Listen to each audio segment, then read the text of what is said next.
Hello guys, magandang hapon. Ayun, nagpe-prepare na po tayo ng ating luluto. Ang recipe po natin ngayon ay chicken teriyaki.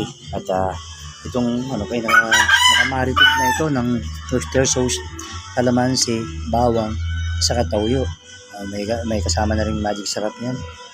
Ayan, at mamaya ano na natin ito, prepare bago natin siya teriyaki.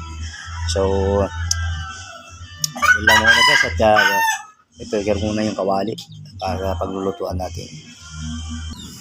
So ayan na guys, medyo mainit na at ilagay na natin itong chicken.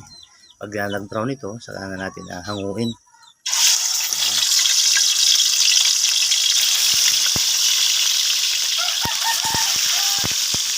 Ayun, yung pinag-marinate mamaya ay gagawin din po natin yung sauce yun.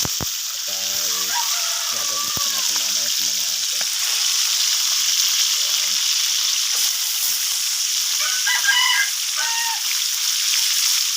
ginamit ko pala itong yung granny stick, chicken granny stick. Ayan, so gagawin natin yung sauce mamaya ito. After na lumambot ito, saka pumasok na po yung ito, hangin na natin ilagay yung mga iba pang ingredients. So balik pa rin na natin guys. Ayan. Ito na siya.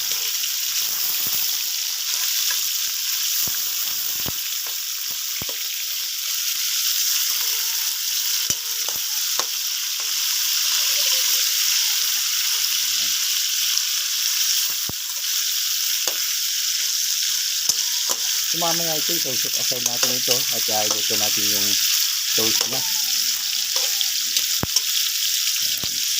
Pagka naging ito, brown na natin at tutulog na natin yung kanyang mga ingredients para yung ating toast mamaya.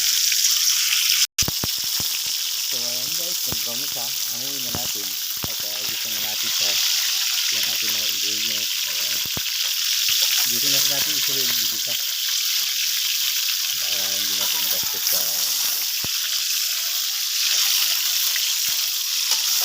mantika.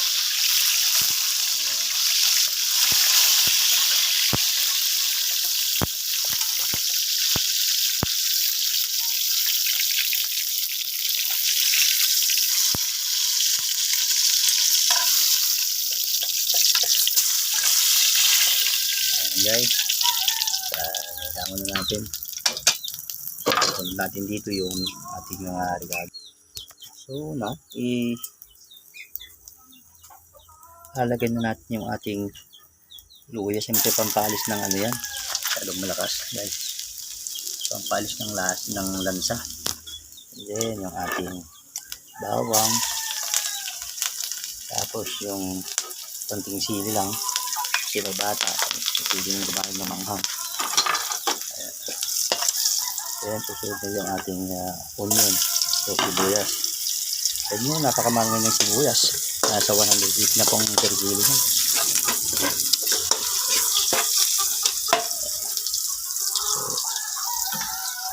lagay natin ngayon yung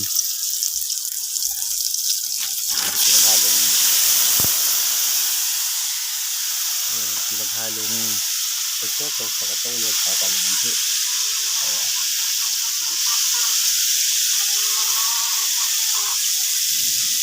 Then tatagyan natin yan ng tubig. Yun ito yung magpapalambot sa mangit para din sa loob. Pwede nyo kainin kahit na pwede nutin pa yung buto ng manok. Kaya so kailangan palambutin natin.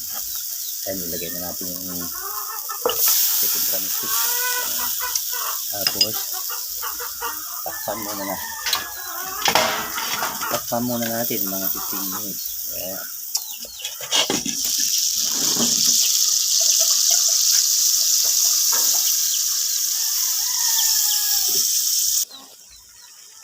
Ayan guys, at kumukulo na. Ilagay naman natin ngayon yung sugar, yung brown sugar. Kailangan brown sugar gamitin natin dito. Ayan. Tapos lagyan natin ng ating vinegar. Ayan, lagyan na natin ng vinegar. Ayan. Okay. Kasi, hindi ko na dinagin ng kalamansi ito kasi meron na kanina. Ayan. At ito, ang ating binomoto. Lagyan natin.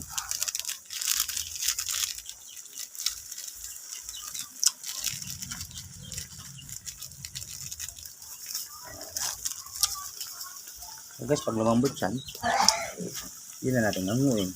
Kasi dito serve na. Ayan, lakpan muna natin.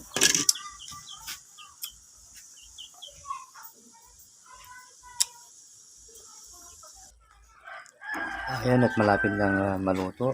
At ilagay na natin yung ating final na yung garnish natin, garnishan natin ng onion, ng sibuyas para masarap-sarap ng toppings niya. Ayan, so ayan guys, at okay na.